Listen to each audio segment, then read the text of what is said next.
Who are the social reformers? Some people are described as reformers as they felt that the changes were necessary in the society and unjust practices needed to be done away with.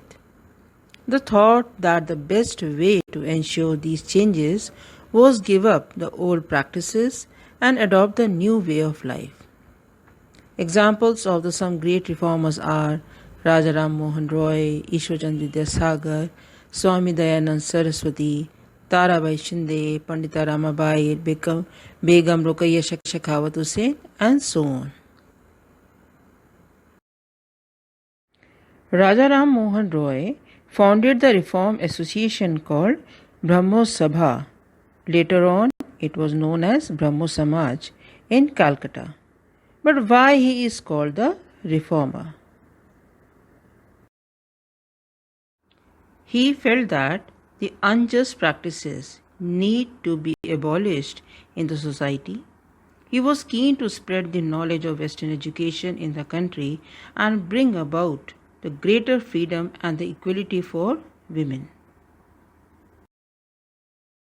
He wrote about the way the women were forced to bear the burden of the domestic work, confined to the home and the kitchen, and not allowed to move out and become educated.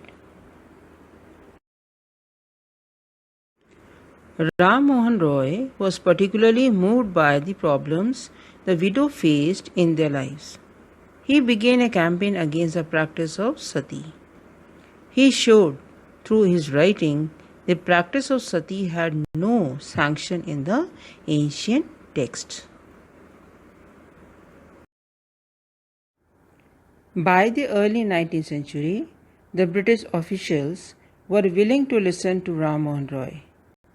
Ram Mohan Roy held the reputation of being a learned man. In 1829, sati was banned. Another reformer, Ishwarchand Vidyasagar, used the ancient texts to suggest the widow could remarry. His suggestions was adopted by the British officials in 1856. Those who were against Vidyasagar boycotted him. By the second half of the 19th century, the movement in the favor of the widow remarriage